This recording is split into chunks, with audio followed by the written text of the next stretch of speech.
The thick, cream-colored invitation sat on my kitchen island. It was printed on heavy, expensive cardstock with embossed gold lettering. Victoria and Greg invite you to their summer garden gala. I traced the shining letters with my thumb, feeling a deep sense of irony. They were inviting me to a party in my own backyard. I am Ursula. I am 65 years old, a widow for 6 years, and the sole owner of this 4-bedroom suburban house. My daughter Victoria and her husband Greg moved in 3 years ago. At the time, they told me they just needed a place to stay for 6 months to save for a down payment on their own home. 6 months quickly turned into 3 years. I didn't mind at first because I liked the company. But gradually things changed. They stopped looking for real estate. Instead, they started buying new cars, designer clothes, and taking weekend trips. Worse, they started treating me like an unwanted tenant in my own home. "Mom, are you going to be in the kitchen all morning?" Victoria walked in, holding a clear plastic clipboard and looking stressed. She scanned my outfit, my comfortable gardening jeans, and a faded cotton sweater. "The caterers are arriving in an hour. I'm just making my morning tea," I replied, pulling my favorite mug from the overhead cabinet. "Well, maybe you could take it up to your room, or better yet, go visit Liam today. It's going to be very busy here." Liam is my youngest son. He lives 30 minutes away, works hard, and actually respects me. "It's my house, Victoria. I think I'll stay right here." She sighed loudly, rolling her eyes. "Fine. But please don't come out back when the guests arrive. Greg's boss is coming and his parents. We need everything to look absolutely perfect." "And I ruin the aesthetic?" I asked calmly. "You just don't fit the vibe we're going for today," she muttered, refusing to meet my eyes. "Just stay out of the way, okay?" I took a slow sip of my tea. I didn't argue. I didn't cry. I just nodded slowly. I knew exactly what I needed to do next. The caterers arrived at 10 o'clock sharp. A white van parked in my driveway, and men in crisp uniforms began carrying trays of expensive hors d'oeuvres through my side gate. I sat in my small home office by the front window, watching the chaos unfold.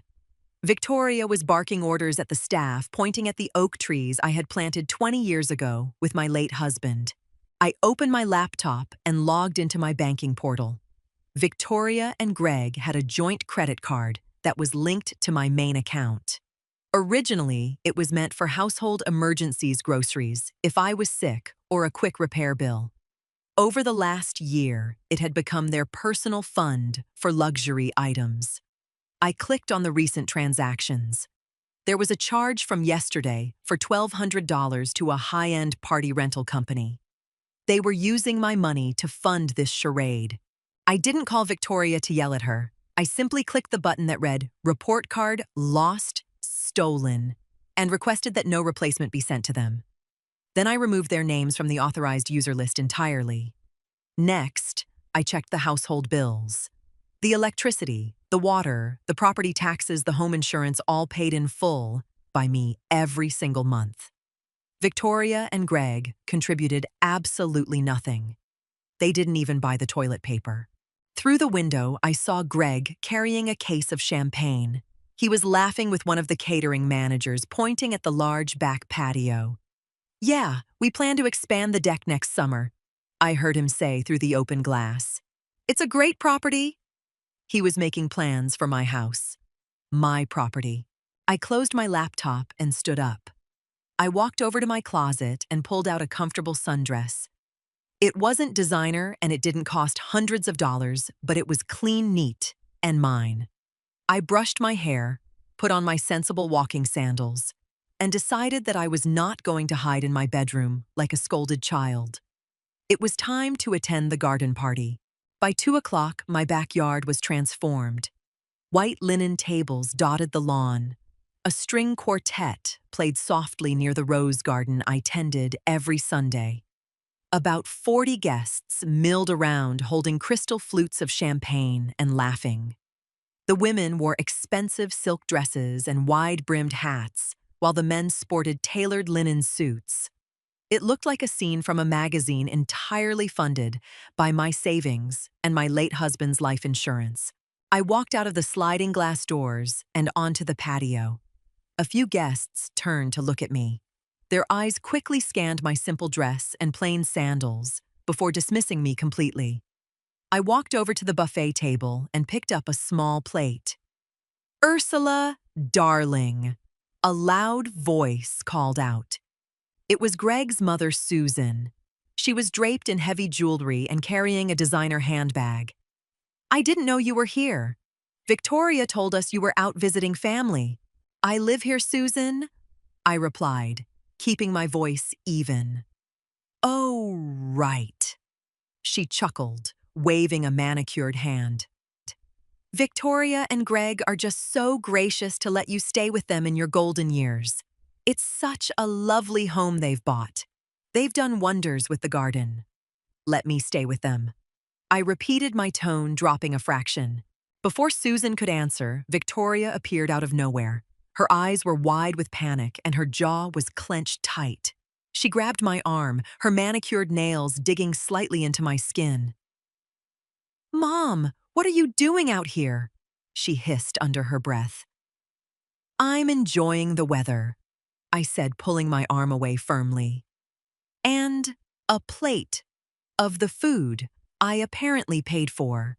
Victoria's face flushed red. She looked around to see if anyone had heard me. "We need to talk. Right now." She turned to her mother-in-law with a fake, bright smile. "Excuse us for just a minute, Susan. Mom needs some help inside." She didn't wait for my response. She marched toward the side of the house near the garage, out of sight of the guests. I followed her at my own pace, maintaining my calm. When we rounded the corner by the garage, Victoria turned on me. The fake smile was completely gone, replaced by a look of sheer annoyance. "What is wrong with you?" she demanded in a harsh whisper. "I told you to stay inside or go to Liam's. You are ruining everything." "I am standing in my own yard, Victoria," I stated, keeping my posture straight and my hands relaxed at my sides. "I'm not doing anything but eating a cucumber sandwich." "Look at you," she gestured wildly at my clothes. "Everyone out there is an important client of Greg's or someone from my country club committee. They are wealthy, influential people. And you come out here looking like you just finished planting tomatoes. You don't fit in." "I don't need to fit in. I belong here." Victoria crossed her arms. "Time to leave. Poor people aren't welcome here." I stared at her. The words hung in the air between us. My own daughter standing on the grass I watered next to the house I paid for, calling me poor and telling me I wasn't welcome. "Poor people?" I asked softly. "Yes, Mom," she said, letting out a frustrated breath. "You live on a fixed income. You don't understand how things work at this level of society. Greg and I are trying to build a future network and make connections. Having you wander around looking like a charity case is embarrassing. Please just go back to your room and stay there until everyone leaves." She turned around and walked back toward the string quartet, adjusting her posture and plastering that fake smile back on her face. She didn't look back to see my reaction. I didn't shed a tear. I didn't feel the urge to scream. Instead, a deep, quiet clarity settled over me. I turned around and walked through the side door into the kitchen. The house was quiet, a stark contrast to the buzzing party outside. I walked straight up the stairs to my home office. I sat at my desk and pulled a fresh manila envelope from my drawer. I didn't need to call a professional or make a grand scene. The truth was simple, and the power was already in my hands. First, I opened my filing cabinet and pulled out the original deed to the house. It clearly stated my name, Ursula Davis, as the sole owner. I made a crisp photocopy of the document. Next, I printed out the latest property tax statement and the most recent utility bills, all bearing my name. Then I went online and found a standard residential 30-day notice to vacate from my state. It was a simple one-page form used to end a month-to-month tenancy. I filled in Victoria and Greg's names, the current date, and my address. I checked the box stating that their right to occupy the premises was being terminated. I signed the bottom with a steady hand. I didn't need a courtroom to ask someone to leave my house. I just needed to give them written notice. I placed the photocopy of the deed, the bills, and the signed notice into the manila envelope. I also tossed in the printed receipt of the canceled credit card that showed their party rental charge. I looked around my quiet home. I had spent 3 years biting my tongue, hoping they would mature, hoping they would appreciate the massive financial cushion I was providing them. But Victoria's words echoed in my mind. Poor people aren't welcome here. She had completely rewritten reality to suit her ego. I sealed the envelope. I picked up my favorite canvas tote bag and packed a few essentials, my medication, my checkbook, and my real car keys. I took the spare set of house keys from the hook by the door and dropped them into my bag. I was ready. I walked back downstairs, pushed open the sliding glass door, and stepped directly back into the garden party. The party was in full swing. The sun was beginning to dip lower in the sky, casting a golden light over the lawn. I walked straight toward the center of the yard, where Victoria and Greg were holding court with a group of older guests, including Greg's parents. "It really is a lot of upkeep," Greg was saying, puffing his chest out slightly. "But we felt this neighborhood was the right place to put down roots. The property value just keeps going up. You two have done a marvelous job." An older man in a blue suit nodded. "It takes real vision to maintain an estate like this." I approached the group. Victoria saw me coming and her face hardened. She stepped forward, trying to block my path to the others. "Mom, I thought we had an understanding," she whispered through gritted teeth. I ignored her completely. I stepped around her and placed the manila envelope squarely on the nearest cocktail table, right next to Greg's champagne flute. The dull smack of the paper against the glass table caught the attention of the surrounding guests. The conversation paused. Victoria stared at the envelope, then glared at me. "What is this?" she sneered. "I don't have time for your passive-aggressive notes today. Open it," I said, my voice carrying clearly over the soft music of the string quartet. "Not now." Greg laughed nervously, trying to diffuse the tension. "Let's just enjoy the party." "I think you should open it now, Victoria." I insisted, not breaking eye contact. Victoria snatched the envelope off the table, her acrylic nails tearing at the flap. She pulled out the stack of papers. She glanced at the first page, her brow furrowing in confusion. Then she saw the second page, the standard state form I had signed. Her face drained of all color. Her hands began to shake slightly. "What does it say, honey?" Greg asked, stepping closer to look over her shoulder. Victoria couldn't speak. She just stood there staring at the paper. "Your eviction notice," I replied calmly, answering for her. "Eviction notice." Greg's mother, Susan gasped, clutching her small handbag. "Greg, what is she talking about?" Greg snatched the papers from Victoria's hands. He read the 30-day notice, then flipped to the photocopy of the deed. His face turned a deep shade of red. "Ursula, you can't be serious. You're trying to kick us out." "I'm not trying to do anything," I stated simply. "I am giving you formal 30-day written notice to vacate my property. It's standard procedure." "Your property?" the older man in the blue suit murmured, looking confusedly between Greg and me. "Yes," I said, turning to the guests. "I am Ursula Davis. I bought this house 30 years ago with my late husband. I pay the mortgage, the property taxes, the electricity, and the water. I even paid for the caterers you are all enjoying today, though I canceled that credit card this morning." Victoria finally found her voice. "Mom, stop it. You are humiliating us in front of everyone. You told me earlier that poor people aren't welcome here." I replied, my voice steady and completely devoid of anger. You said I embarrassed you because I live on a fixed income. But the truth is, I am the one funding your lifestyle. You live rent-free in my home while pretending to own it. You are the ones living beyond your means. We are family, Greg yelled, dropping the papers back onto the table. You can't just throw us out onto the street. We don't have anywhere to go.